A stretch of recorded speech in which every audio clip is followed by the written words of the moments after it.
Jemi këtu në terren për të evidentuar, për të parë, për të kontrolluar edhe për të koordinuar të gjitha hartat që ne kemi përcaktuar si zona të cilat duhet të dezinsektohen me patjetër. Në këtë kufizim përfshihen parqe, pellgje, puseta dhe zona të tjera të cilat konsiderohen si habitat për larvicidet e mushkonjave.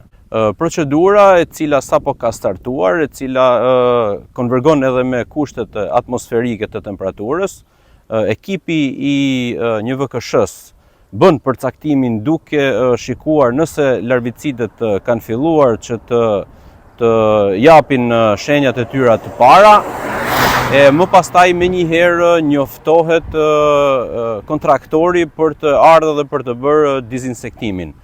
Nuk është i kufizuar për sa herë duhet ata që të vinë, por është i kufizuar vetëm në sipërfaqe.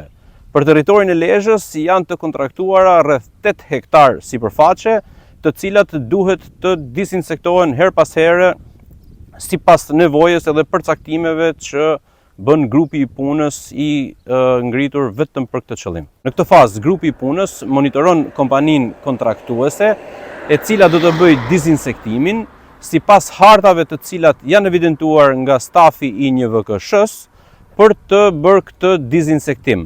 Menjëherë pas dezinsektimit, të njëjtat zona ku është bërë dezinsektimi, i njëjti grup pune i kombinuar së bashku me një grup pune tjetër nga ISHP-ja, bëjnë po të njëjtin, le të themi, inspektim për të parë nëse ka ekzistencë të larvicideve sërish. Dhe kjo vijon her pas here deri kur ato të shuhen plotësisht.